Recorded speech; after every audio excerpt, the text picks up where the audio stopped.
최소한 저에게 임플란트를 받으신다면 통증 상황은 걱정 안 하셔도 될 겁니다. 틀니보다는 임플란트가 더 우세임은 맞는데 예외가 있어요. 예외가 뭐냐면, 그래서 틀니 쓰시는 분들 제일 힘든 점이 덜그럭거리는 거거든요. 그래서 그걸 없애려면은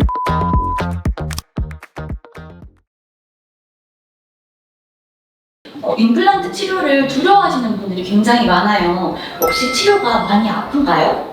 마취가 잘 되면 사실 아프면 안 됩니다. 안 아파야 되고요. 근데 마취할 때 이제 또 아플 수가 있겠죠. 상당히 아이러니한데, 안 아프게 하기 위한 마취를 하기 위해 또 통증을 주는 거니까. 근데 얼마든지 또 신경을 쓰면 안 아프게 마취를 할 수가 있기 때문에, 마취를 보통 제가 제일 자주 듣는 얘기가 마취했는데 벌써 했어요? 이런 거거든요. 그러니까 마취를 안 아프게 하고 마취가 잘 되면 당연 수술도 안 아프고, 다만 이제 수술이 끝나고 나서 마취가 이제 풀리면 어쩔 수 없이 이제 통증이 좀 오죠. 근데 그조차도 이제 제가 주력으로 삼고 있는 최소 침습 무절개 임플란트를 한다면 그조차도 뭐 거의 없는 편이기 때문에 최소한 저에게 임플란트를 받으신다면 통증 상황은 걱정 안 하셔도 될 겁니다. 그 말씀하신 최소 침습과 무절개 임플란트가 정확히 무엇인가요?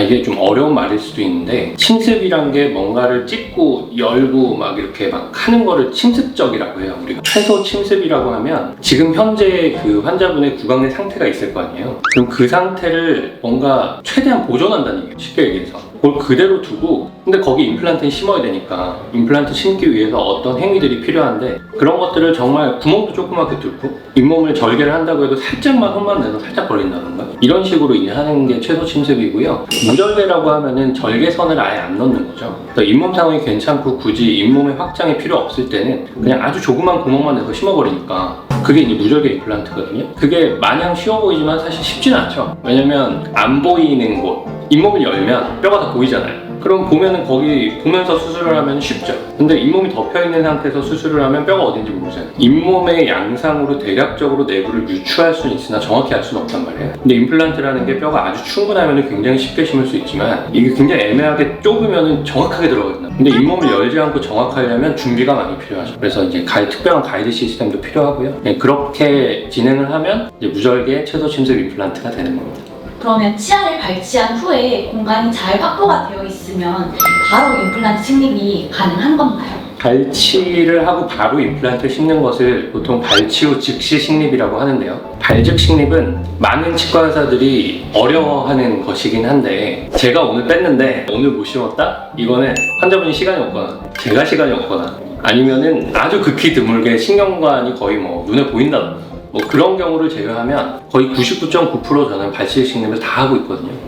그래서 발직이라는 것이 저는 굉장히 높이 평가하고 있고, 약간은 고난이도의 술기일 수도 있는데 예후가 중요하잖아요. 발직으로 심거나 아니면 빼고 한참 있다 심거나 결과에 차이가 있다면 안 되는 건데, 오히려 더 좋은 결과가 있거나 거의 비슷한 정도의 결과를 얻을 수 있다면 이를 뺄 때 이미 한번 마취하고 다 했잖아요. 그러면 그 김에 그냥 심으면 훨씬 낫지. 그리고 그렇게 해서 더 빨리 이를 올릴 수 있다면 더 좋지. 대표적으로 이를 빼고 바로 심으면은 그 폭이 유지가 되는데, 빼고 한참 기다리면 쪼그라들어버린 후에 심는 경우가 될 수도 있거든요. 그래서 그런 경우에는 오히려 발직 식립이 훨씬 더 유리하기 때문에 저는 발직 식립을 거의 다 하고 있습니다. 그러면 혹시 뼈가 많이 없거나 그런 상태일 때는 뼈 이식이 필요하다고 들었어요. 네.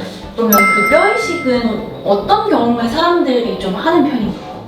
뼈 이식은 기본적으로 아까 말씀하셨다시피 뼈가 부족할 때 하는 거죠, 당연히. 임플란트를 심는데 뼈가 부족하다면, 약간 어려운 얘기인데 잘 들어보세요. 얇은데 나는 두꺼운 임플란트 심고 싶어요. 그럼 뼈가 부족한 거잖아요. 근데 그 두꺼운 임플란트 심어야만 하는 당위성, 그 이유가 뭐냐면 힘을 여기는 많이 받는 부위니까. 우리는 어금니로 갈수록 힘을 굉장히 많이 받거든요. 이렇게 씹기 때문에 여기를 기준축으로 가서 여기 축에 가까울수록 힘을 더 받을 수밖에 없는 거예요.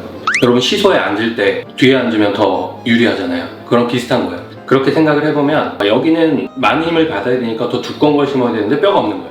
그럼 이식을 해야죠. 근데 조금 상황을 달리 해보면 두꺼운 임플란트를 심는 이유가 힘을 많이 받으니까 부러지지 말라고 직경을 키우는 거란 말이에요. 근데 얇더라도 안 부러지면 거기 얇은 거 심으면 되잖아요. 그런 거 착안한 임플란트가 있어요. 그래서 그게 제가 강의도 많이 하는 이제 주력으로 삼고 있는 임플란트이기 때문에 그런 경우에는 뼈 이식 없이도 얼마든지 할 수 있어요. 근데 필요하면 또 해야겠죠. 그리고 또 한 가지 필요한 게 발치 즉시 식립. 아까 이제 질문이 잠깐 나왔었는데, 이를 빼고 나면은 그 공간이 굉장히 많이 크게 생기죠. 그렇게 큰 곳에 임플란트가 전부 커버할 수는 없잖아. 말도 안 되지. 임플란트는 자연치보다 무조건 더 작거든.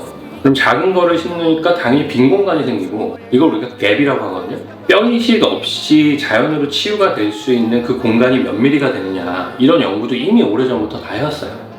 그래서 그 공간이 너무 크면 어떻게든 차 올라야 되는데 자연적으로 차기가 좀 힘들다. 그럴 때 뼈 이식을 통해서 보완을 해주는 거예요. 그래서 그런 경우는 저는 오히려 더 많이 하고 있어요. 그럼 원장님, 틀니랑 임플란트 중에는 어떤 게 나을까요? 당연히 임플란트가 나아요. 당연히. 왜냐면 뺐다 꼈다 하는 불편함도 있고, 두 번째는 이제 이 대신 잇몸으로 씹는 거거든요. 틀니라는 것은 당연하죠. 그렇게 될 수밖에 없지. 아니면은 소수의 이를 남기고 거기에 거는 부분 틀니 같은 경우에는 나머지 이들이 버텨줄 힘을 그 남아있는 이들이 다 버티는 거니까 그게 얼마나 오래 가겠어요. 정말 정교하게 잘 만들어도 한계는 있거든요. 그러니까 모든 경우에 틀니보다는 임플란트가 더 우세임은 맞는데 예외가 있어요. 얘가 뭐냐면 이제 이를 뺀 다음에 너무 오랜 시간이 흐르면 얘가 쭉 쪼그라들거든요. 위에만 한번 생각을 해볼게요. 뒤로 쭉 쪼그라들어. 그러면은 거기에 틀니를 끼면 여기 인중 있잖아요. 여기가 틀니가 커버가 돼요. 그러면 여기 팔자주름이 잡힐 게 안 잡히면서 통통해져요. 그러니까 심리적으로 더 나은 거지. 그게 틀니를 쓰면 여기를 커버를 해주고 사람을 젊어 보이게 하니까. 그러면 임플란트는 그렇게 할 수 없느냐? 할 수 있는데 임플란트는 기본적으로 뼈에다가 심고 그 잇몸 끝에서부터 이가 올라오기 때문에 임플란트로 그 효과를 내려면 이렇게 해야 돼요. 그러면 여기 뭐가 엄청 껴요. 그래서 맨날 막 이런단 말이에요. 그러니까 이런 불편함이 생겨요. 그리고 여기 끝까지 커버할 수는 없어요. 이렇게 빼도 입술만 나오는 거지 여기 인중까지 커버하기는 되게 힘들단 말이에요. 그래서 그런 경우에는 이제 한계가 있어요. 이게 너무 중요한 사람은 이제 틀니가 오히려 나을 수도 있는데 그렇게 해서 틀니를 하더라도 소수의 임플란트에 도움을 받은 틀니를 하는 게 훨씬 유리하죠. 그럴 때 이제 움직임을 커버하는 게 제일 중요하기 때문에. 그래서 틀니 쓰시는 분들 제일 힘든 점이 덜그럭거리는 거거든요. 그래서 그걸 없애려면은 임플란트 유지 틀니라고 하거든요. 그래서 그거를 하시는 게 이제 좋고, 근데 대다수의 경우가 요새 임플란트가 워낙 발전을 했기 때문에 좀 모양을 좀 희한하게 크고 길게 빼더라도 버틸 수 있는 임플란트가 요새는 다 있거든요. 그러니까 그거를 사용하시면 웬만하면 다 커버가 되기 때문에 거의 모든 경우에 틀니보다는 임플란트가 훨씬 유리하다라고 판단할 수 있겠습니다. 그런데 만약에 틀니를 해야 되는 상황이면 틀니도 뼈 이식이 필요한 거의 대부분의 경우가 필요 없어요. 틀니를 하는데 굳이 뼈 이식을 이런 생각 할 수 있는데 좀 더 나은 결과를 위해서 좀 욕심을 부린다면 뼈 이식을 해서 그 뼈의 폭이나 그 틀니를 잘 쓸 수 있을 만한 상황을 만들어주면 더 좋은 결과 얻을 수는 있어요. 근데 그거를 위해서 비용을 하고 좀 약간은 고생하시면서 그렇게 뼈 이식을 해서 틀니를 하시는 분은 제가 지금까지 꽤나 오래 치과를 했는데 단 한 분도 안 계셨습니다. 네, 그래서 결론은 필요 없다. 네. 그래서 잘 해놓은 임플란트에 환자의 협조가 잘 이루어진다면 감히 단언컨대 평생 쓸 수 있습니다. 양치를 꼼꼼하게 할 수 있는 것 중에 제일 중요한 게 뭐냐면 아래턱이 위턱보다 훨씬 단단해요. 근데 임플란트 심으려면 뼈가 있어야 되는데 뼈가 없잖아요. 그럼 못 심느냐? 그건 또 아니죠.